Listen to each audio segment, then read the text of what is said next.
Om Ajnanatirmirandasya Jnananjana Shalakaya Chaksurunmilitam Yena Tasmai Śrī Gurave Namaha. Gurave Gaurachandraya Radhikaye Tadalaye Krishnaya Krishna Bhaktaya Tadbhaktaya Namo Namaha. Yam pravajandamanupetamapeta krityam dvaipayano virahaka tarajuhava putreti tanmayatayo taravo binedus tam sarvabhuta hridayam animanatasmi bhaktya vihina aparadalakshe kshiptascha kamari tarangamadhe kripamai tvam sharanam rapana vinde numaste charanadavindam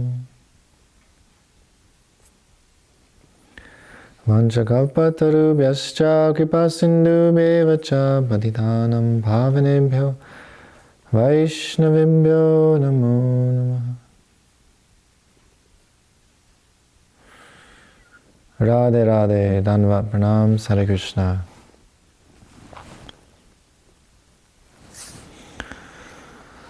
So first of all, I offer my humble obeisances at the lotus feet of Bhaktabandhav Rasikananda Maharaj, and the same to the lotus feet of Śrīmad Bhakti Vedanta Narayan Gosvāmī Maharaj, Bhaktabandhav Śrīla Gurudev, and unto the lotus feet of Śrīla Bhakti Vedanta Swami Prabhupāda, and to the entire Rupanuga Gaudiya Guru Varga, and to all the devotees, always begging for all of their causeless mercy. So today we'll be speaking about the kirtan in our song book, the Gaudiya Giti Gucha. Gita is like a song, so this is a collection of songs compiled by the guru of Śrīla Gurudev, Śrīla Bhakti-prajña Keshav Gosvāmī Maharaj. We call him Parama Gurudev, Param Gurudev, meaning like grandfather guru. And it's a collection of very nice prayers and poems written by many different exalted devotees in our line.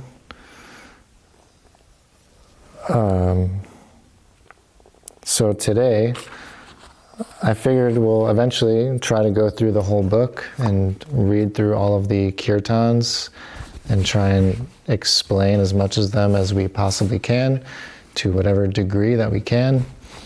And we'll do it basically in chronological order. So the first song in this book is the Guru-paramparā. So this is a song written by Śrīla Bhaktisiddhānta Sarasvatī Gosvāmī Thakur, and it describes the entire line of disciplic succession, the line of guru and disciple, all the way beginning from Krishna himself, the original guru, all the way down to the present day teachers and acharyas and gurus. So Bhaktisiddhānta Sarasvatī Gosvāmī Thakur, if you're not familiar with him, is in our line a few generations back.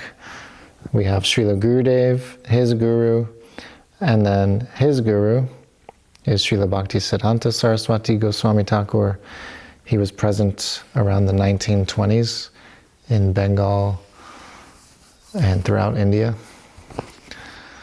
preaching all over India. And he's a very prominent guru in our line. He really established the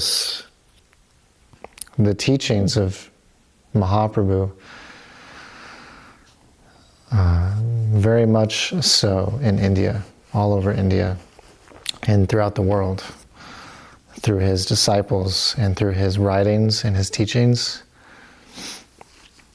And he created so many temples and made so many devotees, inspired so many people to worship Krishna, Radha and Krishna. And so we can talk about him another day, but a very prominent guru in our line. But he made it a point to write down this song about the gurus in our line. And we'll talk about it more in a second. We'll sing the song first, and I'll put it in the description if possible.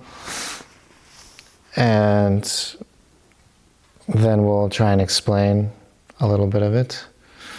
So let's just sing it.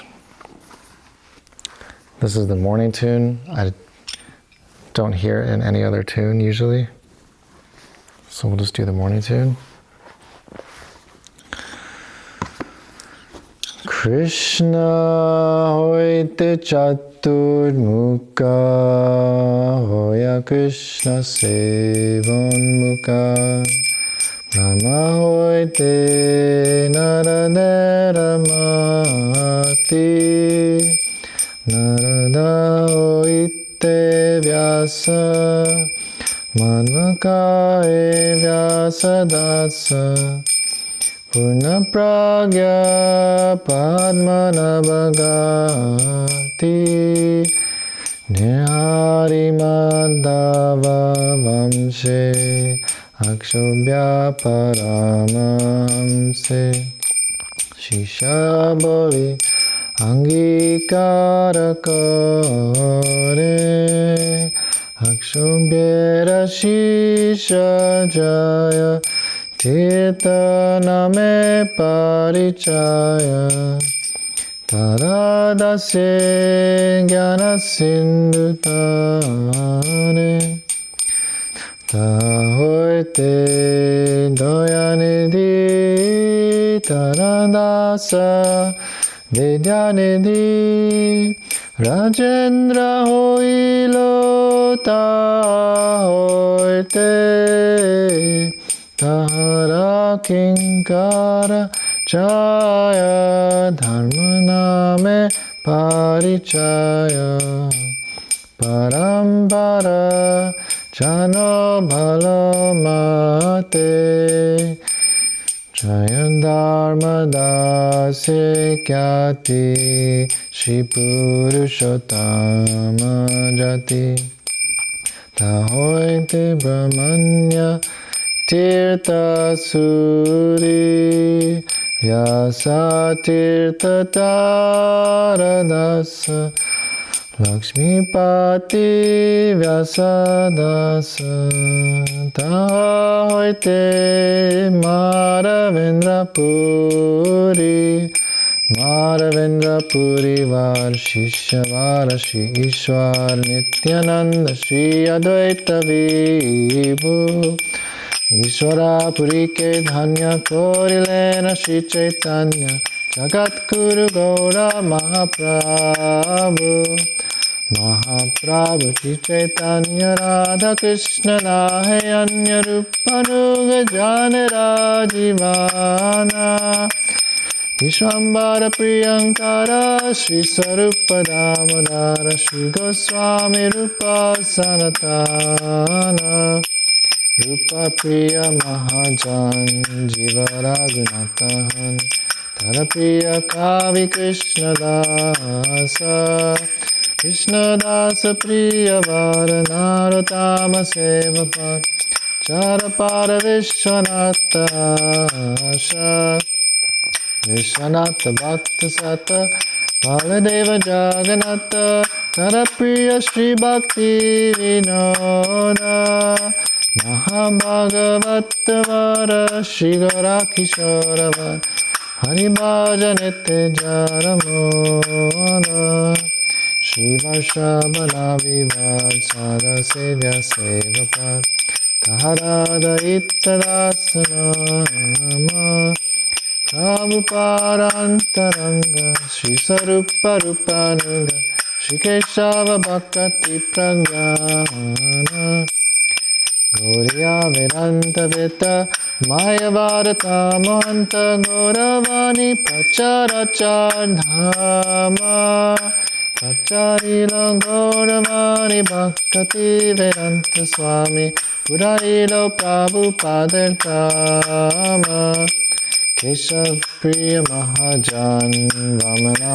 Narayanan Gauravani Tande Pranadana Esaba Harijan Gorangera Nijajan Tanderau Chiste Monatama Parampara Guru-paramparā Parampara Guru-paramparā Parampara Guru-paramparā Parampara Guru-paramparā Hari Bo, Radhe Radhe. So we'll read the translation, and then what I have here is the biography of Param Gurudev, Śrīla Bhakti Pragyan Keshav Gosvāmī Maharaj, written by Śrīla Gurudev, Śrīla Narayan Goswami Maharaj. And the very first page is a few words about this song of the Guru-paramparā. So I'll read from that and then say anything else if it comes up. So the translation is,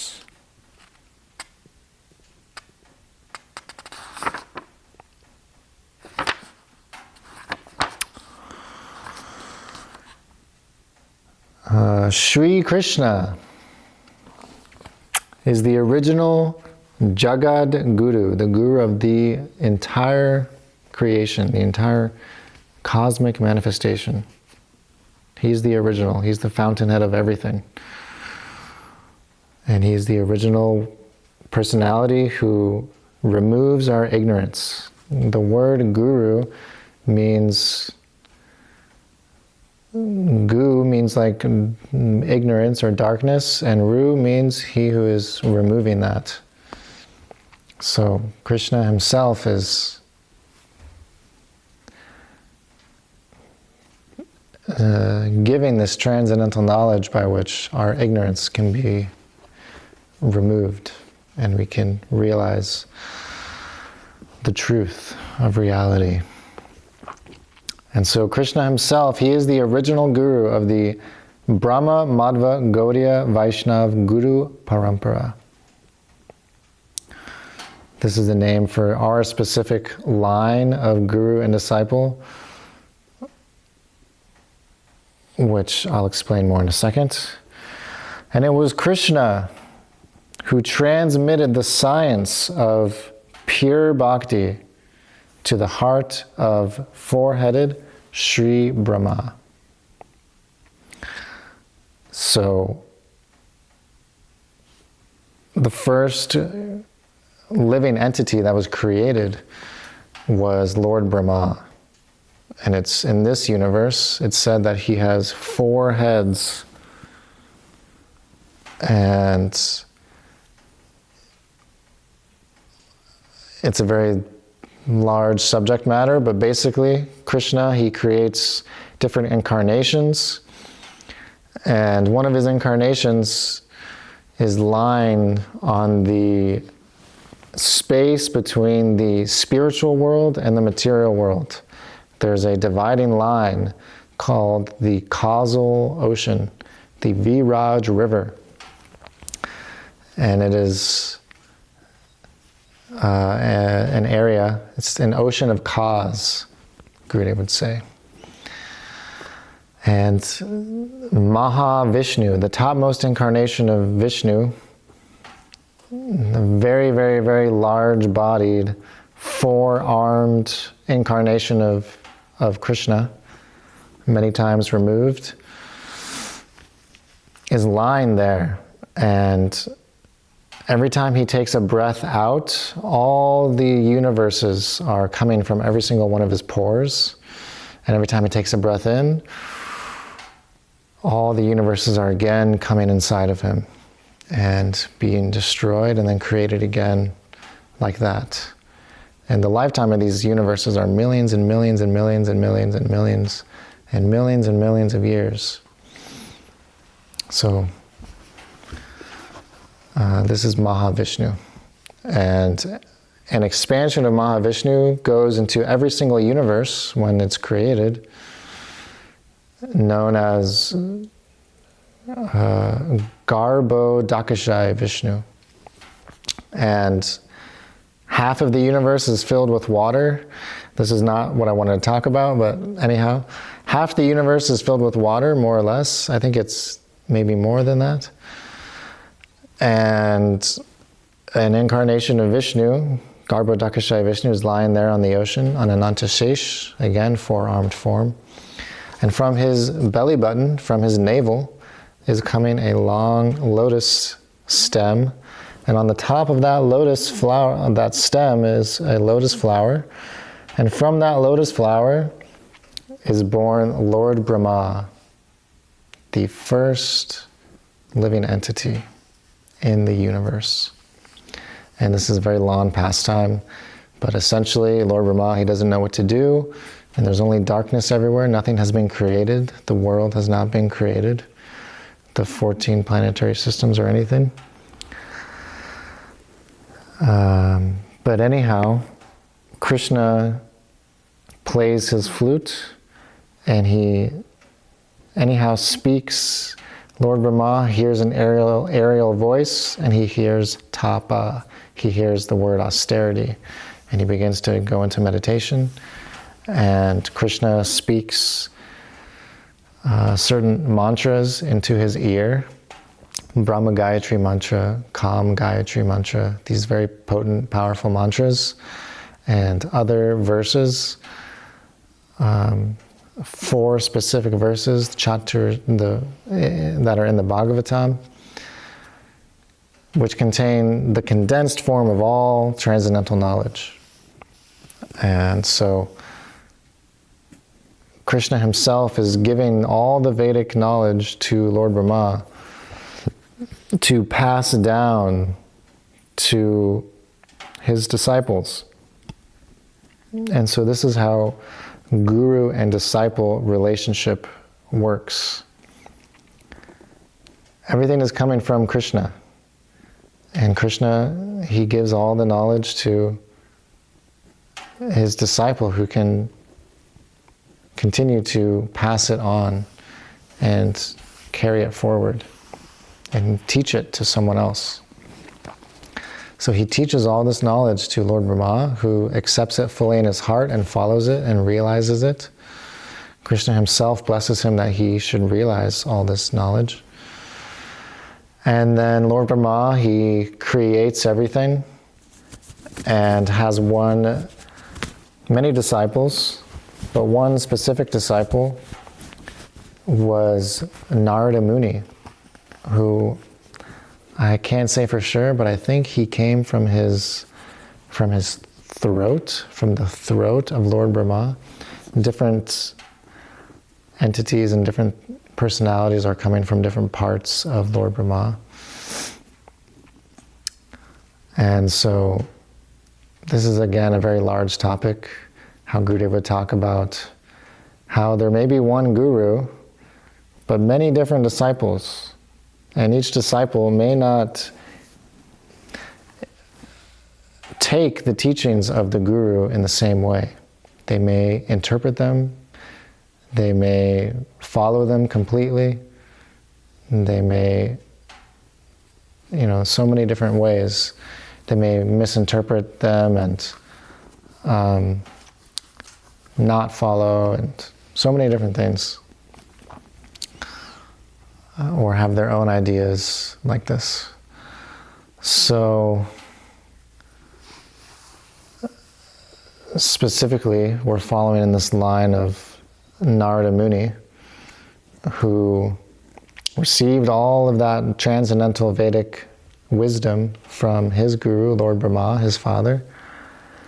And then Narada Muni, he gave it to Vyasadeva, who wrote down all of these teachings in all the Vedas.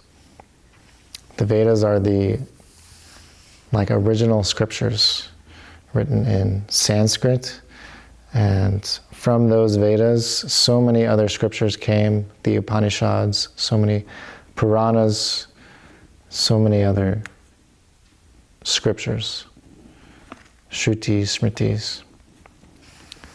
So, the disciple being a transparent via medium to his guru, he's taking all of the teachings of his guru and simply like a postman, he's carrying that message and giving it to others and helping them also. And so the idea of a disciple is that he doesn't change anything that his guru has given him. He's not, whatever is coming from Krishna's mouth is perfect. And all the Vedic teachings are perfect. We're simply just delivering that and repeating the words of our gurus.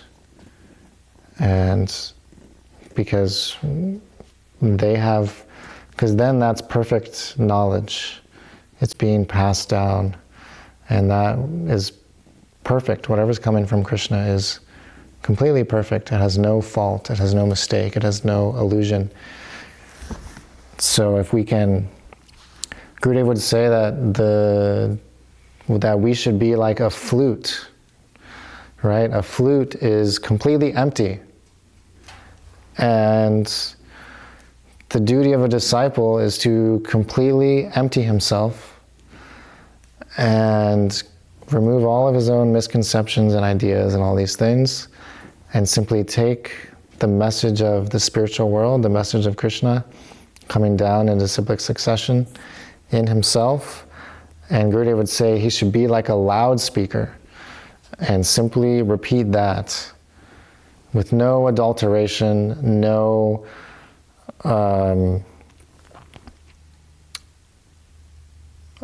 what's the word? No adulteration, no speculation. So that's why Śrīla Prabhupāda, he wrote the Bhagavad Gita as it is, because so many people had written translations of Bhagavad Gita and commentaries on Bhagavad Gita, but they had not come in the line of disciplic succession, and they had not received the pure message from a realized devotee who had received that and realized it from a pure source. So now this person, he's speculating and he's contaminating everything and misinterpreting what is there. So it's so important to surrender. The very first principle of spiritual life is surrendering to a pure guru, a pure spiritual master, a pure devotee who is simply giving the message of his guru. Srila Gurudev said that, what is the vyāsa-dāsa, which is the seat where the speaker is sitting, who is giving transcendental knowledge. And it is that person who can connect us to the spiritual world. And in the Bhagavatam, the sages of Naimisharanya, they asked Sutta Gosvāmī to sit on the vyāsa-dāsa. And they said that because you have heard so much from your guru, you are qualified to sit on the vyāsa-dāsa. And so this is the qualification to speak about transcendental things, is hearing about transcendental things from a very pure source and then repeating that, because we cannot understand, we cannot know all these things. But God knows everything, and He can give that. So this is Guru-paramparā. Then disciple, he becomes guru. He follows everything that he receives from his guru, the disciple, and practices that, realizes it in his own life, and then becomes qualified to then give to whatever degree he has realization. Whatever he has, he can give to others. And then like that it goes on, guru-disciple, guru-disciple. And they follow discipline, and their ignorance is removed, and then they can also remove others, the ignorance of others. So anyhow, I'm going to continue on. Basically, right now we're just going to hear about every single guru and disciple in our line. It's a very long list. So I may not, read the whole thing. But basically, the important thing to note about this description that you can read in the description of this video is that this is Gurudev would say, the Bhāgavata Guru-paramparā. So this is a very detailed and very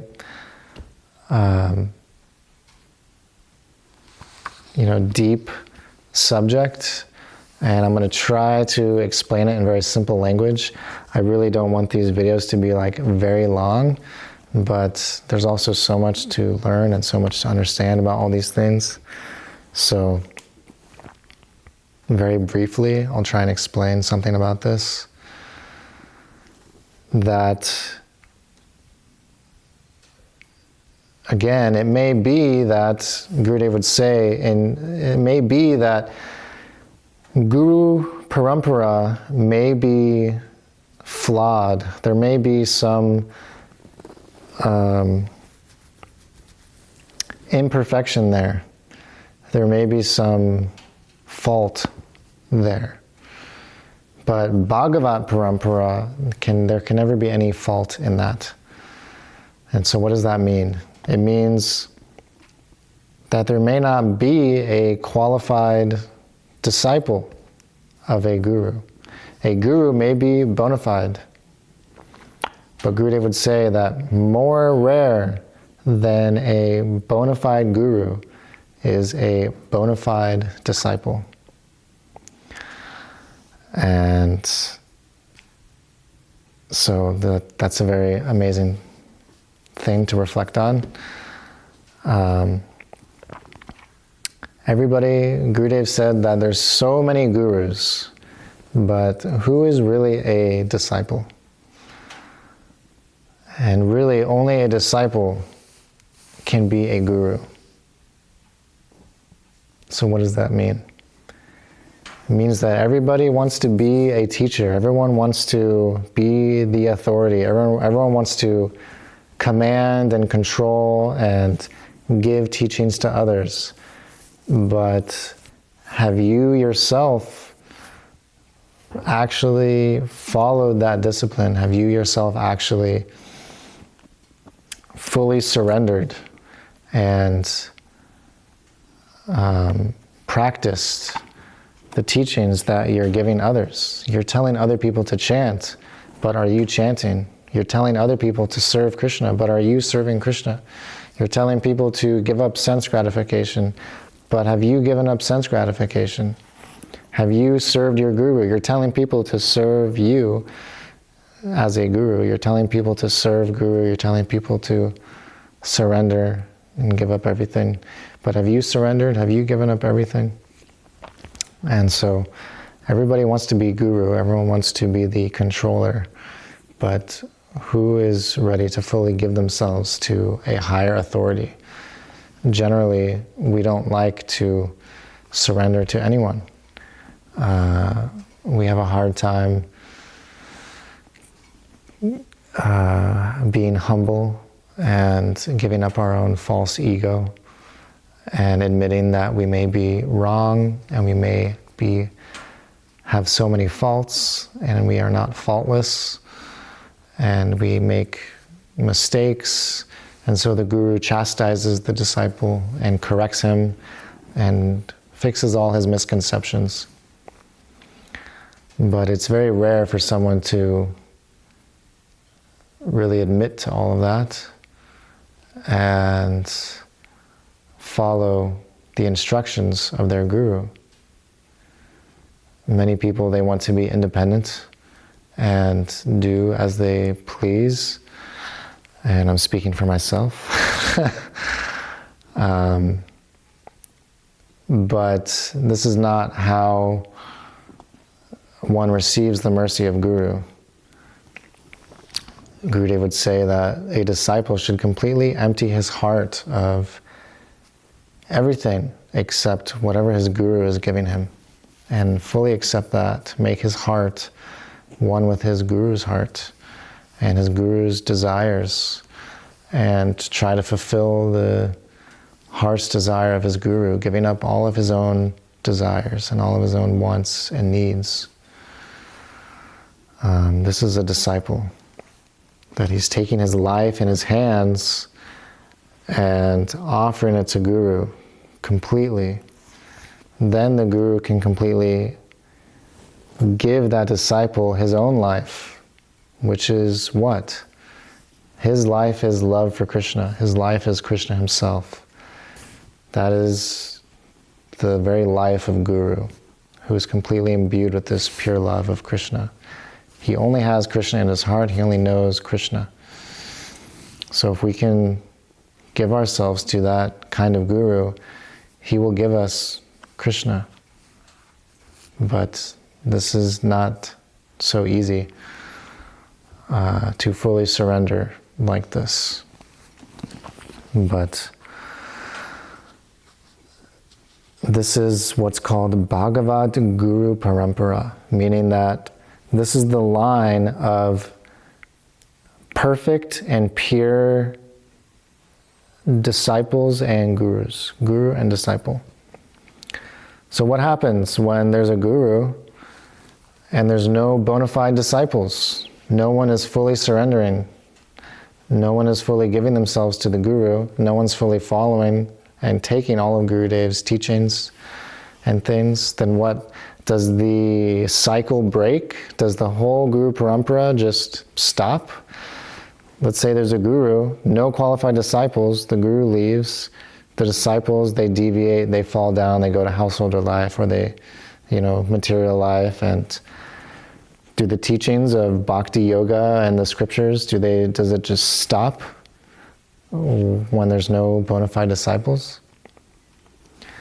So Krishna in the Bhagavad Gita, he explains that evam parampara prapta imam rajarshayo vidu, meaning that whenever there's a break in the Guru-paramparā, I myself come and re-establish the teachings of the Vedas.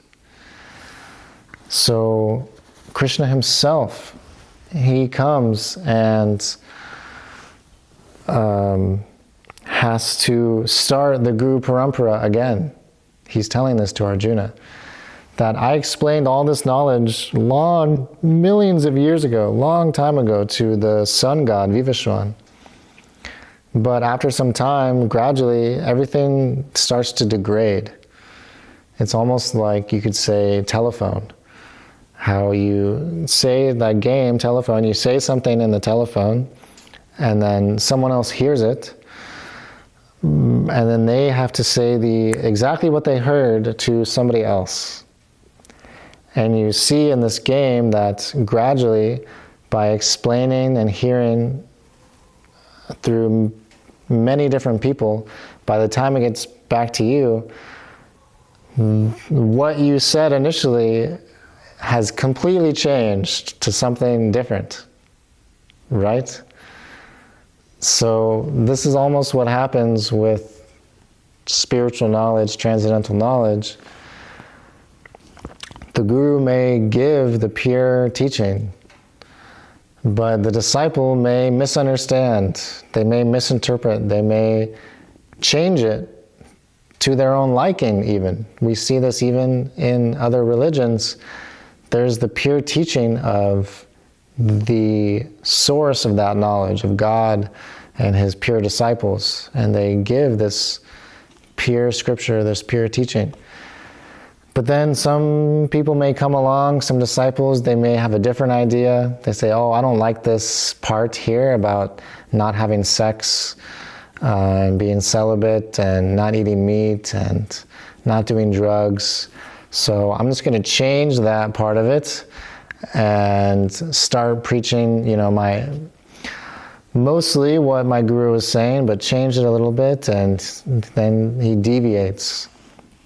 And then those disciples, they deviate to change it to their own desires and everything. And after some time, everything just completely degrades and becomes very contaminated. And then Krishna has to wipe out all these misconceptions and kill all the demons and who are preaching this terrible philosophy, and he has to speak it himself again, or his pure devotee has to come and speak it himself and re-establish the pure teachings, the pure essence. And this is what, in our modern day, we see this happened with, especially, Gurudev would say, Śrīla Bhaktivinoda Thakur, who again, he was present late 1800s, early 1900s, and he was the father of Bhaktisiddhānta Sarasvatī Thakur, who wrote this Guru-paramparā song. A very beautiful history there, which I won't get into now. But at that time, Gaudiya Vaishnavism, the practice of bhakti, coming from Mahaprabhu, only 500 or so years ago, Krishna himself coming, giving all of these teachings. But even after a few hundred years, these teachings became lost. There were no qualified disciples anymore to receive all these things. And everything became so degraded, and people were having illicit sex and doing bhakti in the name of wealth and name and fame and so many other things, taking drugs. It's called apa-sampradāya. It means against the sampradāya, preaching apa-siddhantas, things that were against the truth, the siddhanta, the philosophical conclusions established by the scriptures. So, Bhaktivinoda Thakur, he's known as Bhagirath.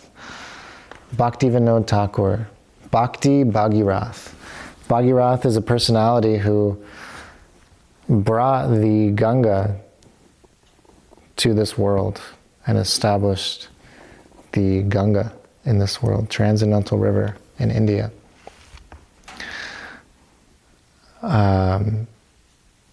And so he took all of Mahaprabhu's pure teachings that he had given to all of his disciples, the Gosvāmīs and everything, and he re-established the pure teachings, and he destroyed all the other misconceptions and bogus philosophies like this. And so either Krishna or his empowered incarnation, empowered devotee, empowered associate comes and begins the Guru-paramparā again. So you'll see this is a very long list of guru and disciple, but it's not linear. It may be, for some time, there may be a guru and disciple that's pure. For a few generations it may be. But generally you'll find some gaps, that there'll be long periods of time where there's actually no pure guru and disciple, and it's still going on. The Guru-paramparā still goes on, but they may not be prominent. They may not have preached so widely or anything like that. But generally, we focus on this Bhāgavata Guru-paramparā. Bhāgavat means like a Maha-Bhāgavat, pure devotee. And so the teachings, they may be lost and hidden for some time. They never go away because they're eternal. But it may become hidden, the pure teachings, and then it has to be kind of reestablished again by a pure source. So that's why there's that distinction between Guru-paramparā and Bhāgavata-paramparā. Guru-paramparā is like the bloodline, father, son, father, son, father, son, father, son. Father may have a nice son, and that son, he may grow up to be a father, a spiritual father, like, a guru, or just like any, in this example, that son, he becomes a father, and he may have a son, but that son may not want to accept what the father is giving him. He may deviate, he may become a horrible person. And like that, the whole line becomes contaminated. So, Gurudev would say there may be some fault in Guru-paramparā directly.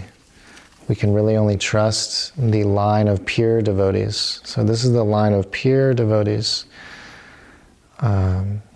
Because otherwise, if we're just following, this person is a disciple of Śrīla Prabhupāda, very nice, I can take initiation from him and I will be in the Guru-paramparā.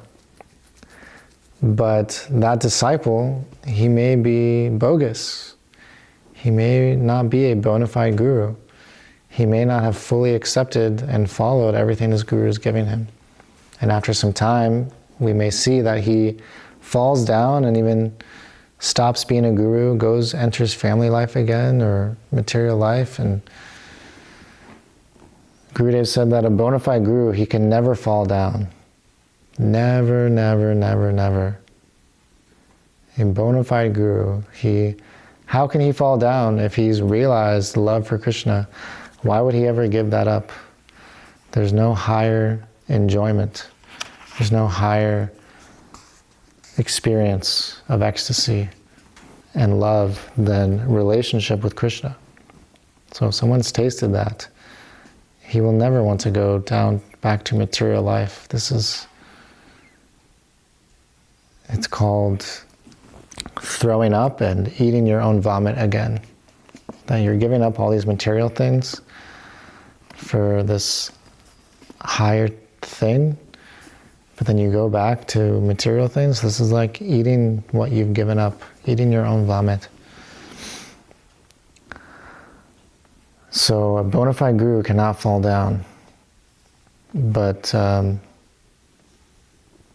that is why we cannot trust Guru-paramparā, Gurudev said. We can only trust the line of pure devotees.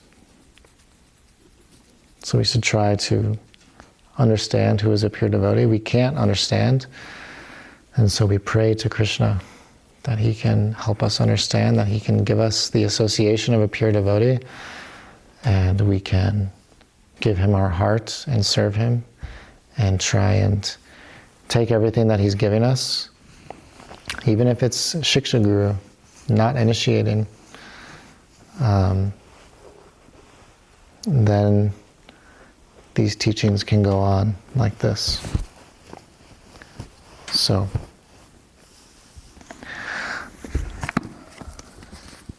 in brief, there's Krishna, and then Lord Brahma gives it to Narada Muni. Narada Muni gives it to Vyasadeva, and Vyasadeva gave all this knowledge in line to Śrī Madhvacharya. Madhvacharya is giving it to his disciple Padmanābha, nṛhari-mādhava, akṣobhya, Jayatirtha, Jnana-sindhu, Dayanidhi, Vidyanidhi, Rajendra, down to Jayadharma, puruṣottama-Tīrtha, brahmaṇya-Tīrtha, vyāsa-Tīrtha, Lakshmipati-Tīrtha. Now here, Lakshmipati, he's the guru of Madhavendra Puri. This is such a long topic. There's so much to explain about this. I could never do it justice in even a 1 hour, 2 hour class to really go in depth into all of these glorious devotees in our line. And I'll just try to very briefly say something about this. Madhavendra Puripad is a more recent devotee in our time right now, in this age. And his disciple was Ishwara Puri. And Ishwara Puri was again about 500 or so years ago at the time of Mahaprabhu. And he was the guru of Mahaprabhu, Krishna himself. This is very difficult to understand, how Mahaprabhu, God himself, is accepting a guru. But basically, Krishna in the Gita, he's saying that common men follow the example of a great person. Whatever they do, common men will follow.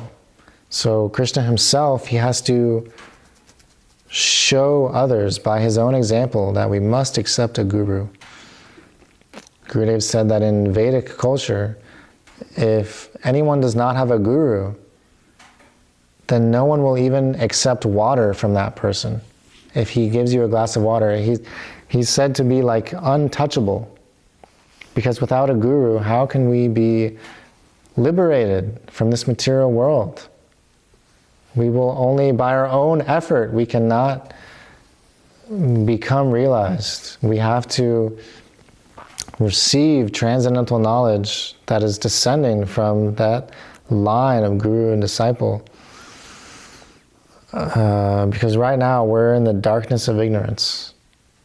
And so we're in this material world for a reason, because we are not liberated, we are conditioned.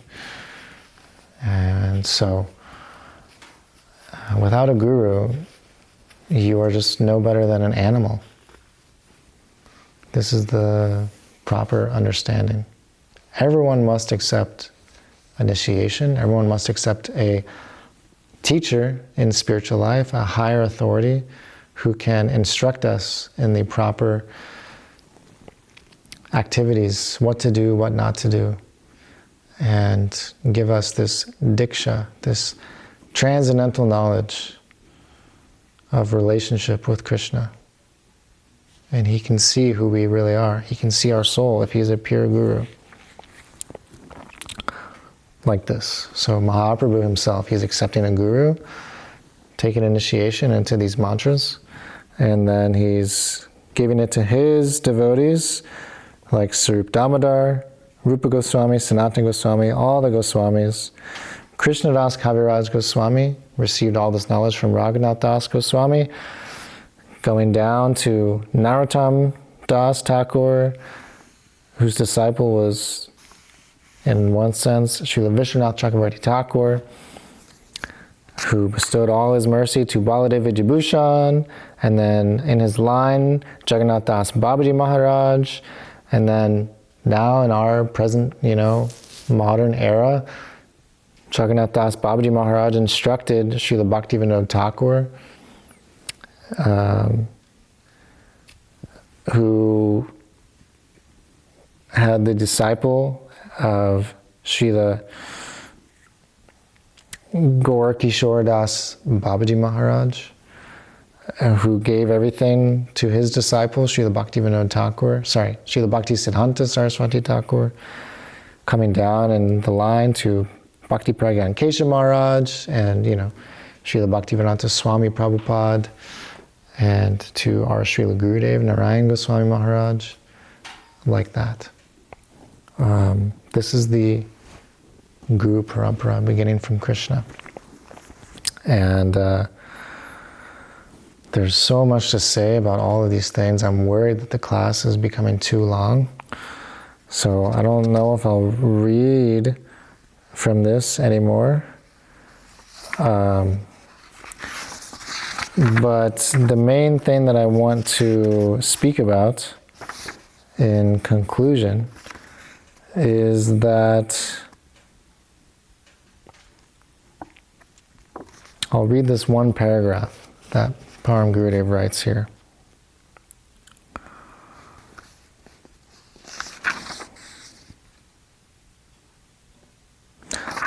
I'll read the first few paragraphs. Bhāgavata Guru-paramparā. In accordance with the needs of the times and for the welfare of the world, the supremely merciful Śrī Bhagavan and his dear associates descend from the spiritual world, bringing the gifts of their instructions. So beautiful. And they drive far away all godless and atheistic persons whose thoughts are averse to religion. And they establish the eternal religion in the form of pure devotional service, which is the means for the eternal welfare of the jivas, of all the living entities. In this present age, with its powerful influence of Kali, Śrī Gaurasundar, the munificent incarnation of Kali Yuga, saves the fallen souls by bestowing love of God, which had not been given previously. His followers, who are themselves in the line of Sri Swarup Damodar and Rupa Goswami, have appeared on this earth as Śrī Gaurasundar's potencies in the form of acharyas, or pure gurus, pure teachers. So this is another point, is that really the entire Guru-paramparā, they are realized associates of Krishna that descend from the spiritual world and come down here. And they play like guru and disciple, just like Mahaprabhu is playing like a disciple, like this. But really they are fully liberated souls that only come just to help us and show us by their own example how we can progress and advance on the path. And they help deliver the living entities. So Gurudev says that they appear in order to immerse the ignorant living entities who are intoxicated by materialism in Shuddha Prema Dharma, pure love for God. That's our whole mission. Everything that the Guru-paramparā is coming to give is what? Their instructions. What are their instructions? How to follow this pure love for Krishna, pure love for God, Shuddha Bhakti, pure Bhakti. This is their mercy. This is what they're coming to help us understand. By the desire of Śrī Bhagavan, the Supreme Lord, these acharyas use infallible scriptural evidence and irrefutable logic to demolish and utterly destroy the non-Vedic doctrine of Acharya Sri Shankar, which is Mayavad philosophy, which I won't explain right now, but here he'll explain it. This philosophy of Mayavad, which is known as Brahmavad, describes the supreme absolute truth as featureless and without potency, meaning impersonal, meaning the supreme absolute truth, the end-all be-all source of everything, is nothing.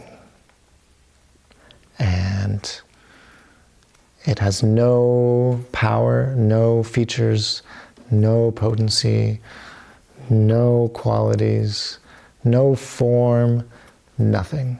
It is just a light of nothingness. And the supreme goal of life is to just merge into nothingness, and nothing means anything, and this is their understanding. So, the teachings of the Vedas, the teachings of our gurus, completely demolishes these philosophies with scriptural evidence and irrefutable logic. And this Mayavad philosophy, this Brahmavad philosophy, it is a concealed form of Buddhism, monism, or Mayavad philosophy, impersonalist philosophy.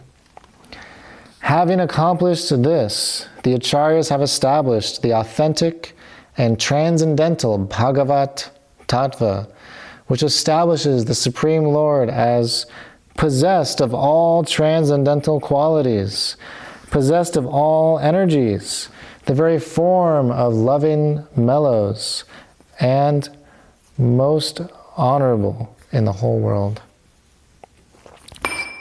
Among these followers of Mahaprabhu, Śrī Gaurasundar, the most worshipable Acharya Kesari Pashanda Gajayaka Simha Om Vishnupada Stotra Shata Śrī Śrīmad Bhakti Pragyan Keshav Gosvāmī Maharaj is the foremost. So, here, Gurudev is saying that real knowledge of transcendental matters can never be obtained through the material senses. And for Bhagavan, Bhakti, and the pure devotee are all beyond the purview of sense perception, material sense perception. In this world, one may be able to describe the character of literary, historic, political, munificent, or moral personalities, along with their identity and circumstances of birth. However, it is not possible to describe the character of a pure devotee of Krishna through the material senses, because devotees are perceived purely by their own mercy. So we can only understand something about the transcendental character of the devotees when Krishna himself, by their grace, they display their character in the pure heart of a person devoted to the service of Bhagavan, Sevonmukha. So there's a verse that says,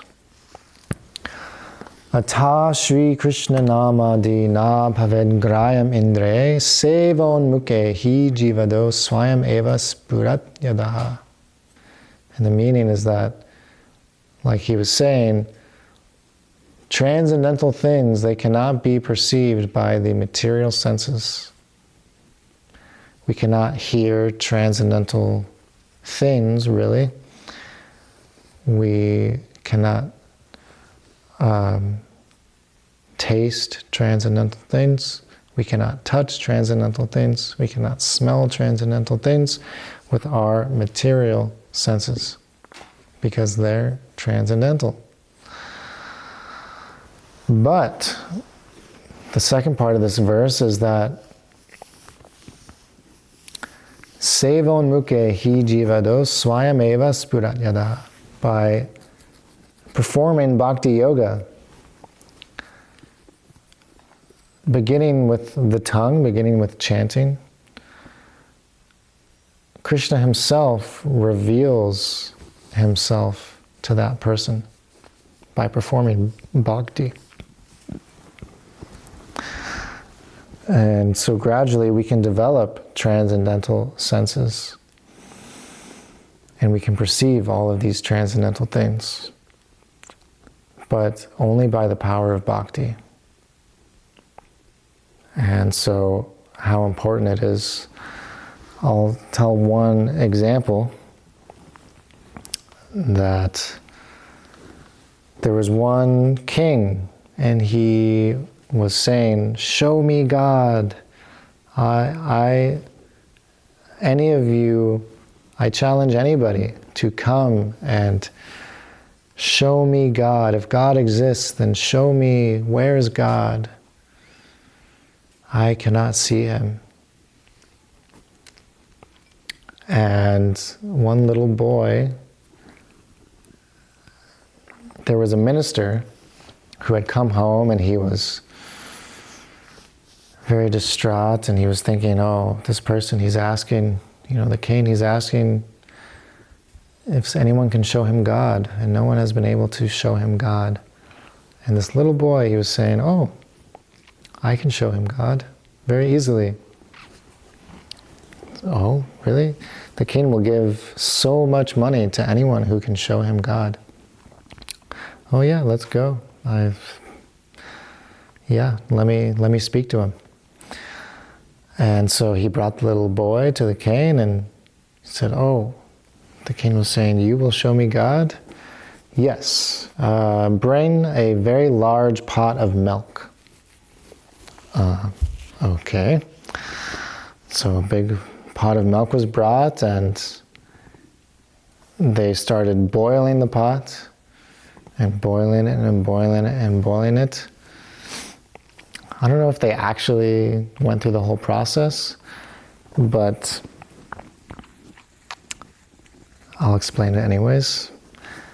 Then butter was there, and then they churned the butter, and from that butter, they boiled that down, and they made very nice ghee. And so, I don't know if they actually did that there, but the boy said, so there is ghee present in this milk, but you cannot see the ghee. But by boiling the milk, by churning the butter, by boiling the butter, now you can see the ghee, but the ghee was always there. So he said, similarly, God is everywhere. You simply cannot see him because you don't understand the process that you have to follow to see him. So there's a specific process that if we follow, we can see God everywhere. Just like you could see the ghee everywhere in the milk if you knew the process. And that process is bhakti, pure love for Krishna, pure love for God. If we can attain that and understand that process, then we can see Krishna everywhere. We will see everything in connection with Krishna, and Krishna will be so attracted to our love for him that he will reveal himself to us. So, I forgot how I got onto that. But transcendental sound. Our material senses, they cannot perceive Krishna. But if we understand the art of bhakti, then we can have some realization of our spiritual selves. And then we can realize transcendental Krishna and serve him with our transcendental senses. But in this connection, a very important point is what's called Shabda Brahm. So I'll end with this about how Guru, the first thing he does is he gives transcendental sound to the disciple. This is the most powerful thing, and it's called Shabda Brahm, transcendental sound. This is an extremely important principle in spiritual life. It's the beginning of spiritual life. Śrīla Prabhupāda, he would say that if someone is sleeping, the best and the easiest way to wake them up is through sound, not through any of the other senses. Because his eyes are closed, he cannot see anything, so you can't wake him up by flashing lights or anything like this. This is not so effective. And you may be very far away from him. Prabhupada would say, if someone is sleeping and someone is going to kill him or rob him or anything like that, and there's a thief right there, and you're very far away, and you want him to wake up so he can run away or whatever it may be, you cannot flash a light or say, wake him up through his eyes. His eyes are closed. You cannot give him any smell. You cannot put incense under his nose so that he wakes up. You cannot give him anything very tasty. His mouth is closed. He's not... you cannot wake him up like this. You cannot touch him because he's very far away. But by sound, by his ears, you can say, wake up, wake up, wake up. And he'll wake up, and he'll see the thief, and he'll run away, or whatever it may be. So in spiritual life,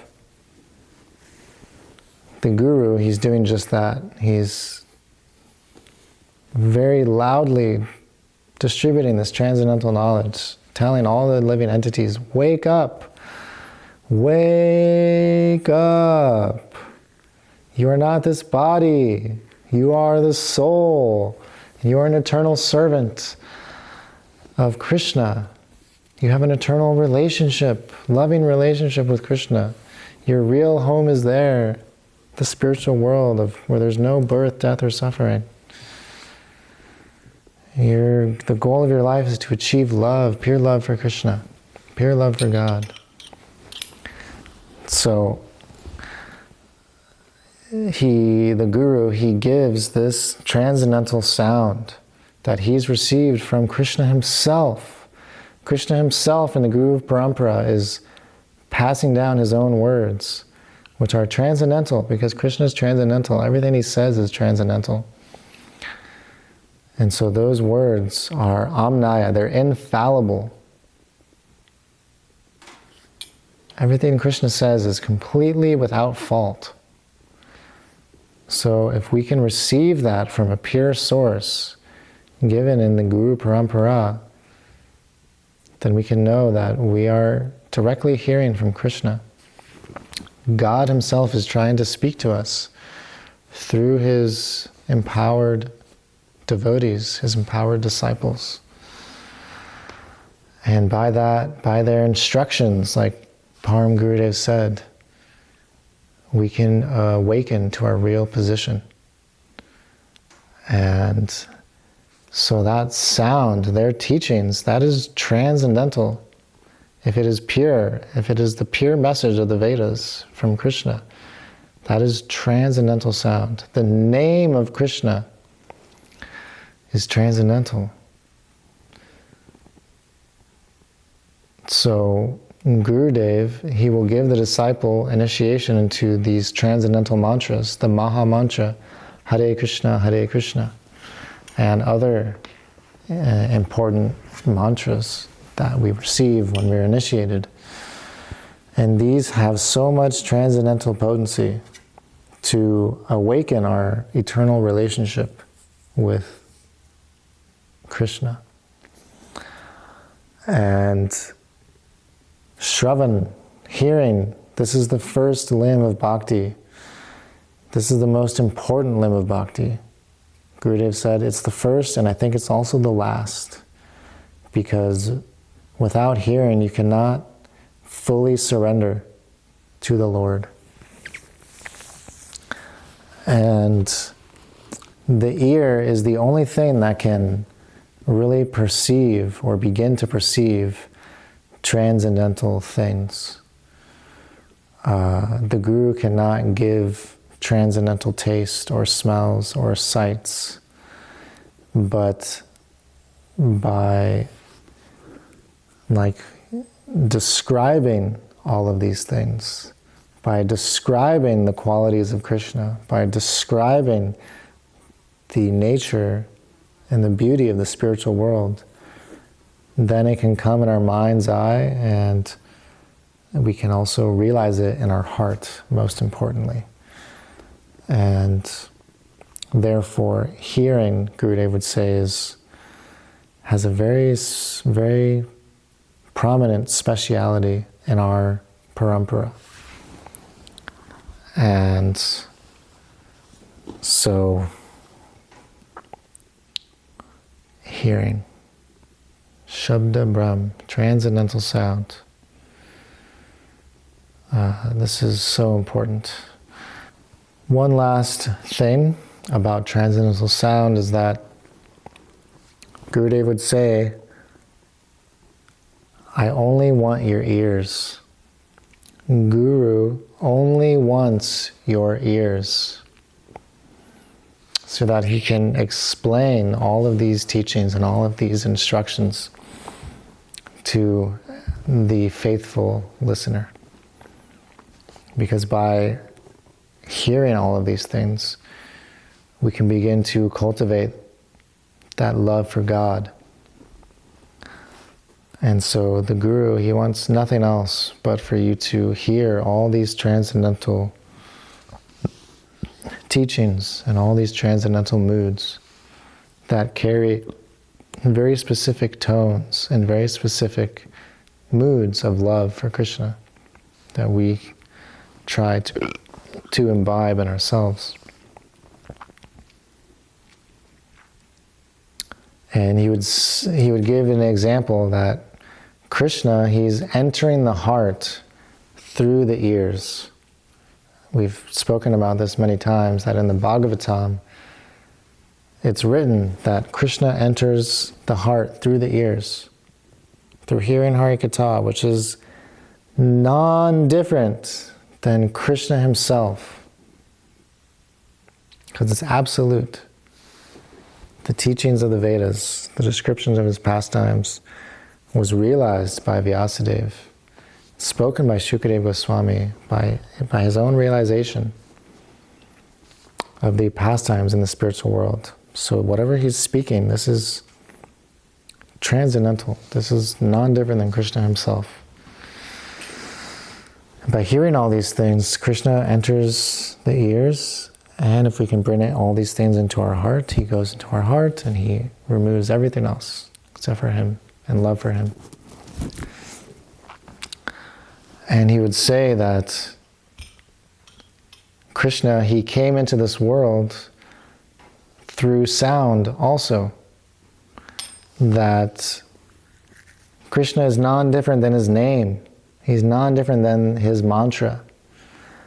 And so Vasudeva Maharaj, he whispered a mantra in the ear of Devaki, Gurudev said. And Krishna entered in through her ear and went into her womb, went into her heart, went into her womb. And then Krishna was there. He didn't come like a ordinary baby comes in this world through semen and entering the womb. He came through transcendental sound, through the mantra, which is Krishna himself, into the ear and into the heart and womb of Devaki. And then Krishna appeared sometime later. Similarly, Gurudev said that through mantra also, Nanda Baba, the father of Krishna in Vrindavan, spoke a mantra into the ear of Yashoda. And that was, Krishna was in that mantra, and Krishna entered the ear of Yashoda, came into her heart and womb, and then she actually gave birth to Krishna. So this is a very amazing thing that I still can't fully wrap my head around, my material intelligence around, but we'll just repeat it again and again and again until we can understand it. How Gurudev would say that Krishna and his name are non-different. There's no difference at all, Gurudev would say. No difference at all. They are the exact same thing. Krishna and his name. So we'll leave on that note. And Gora Prema.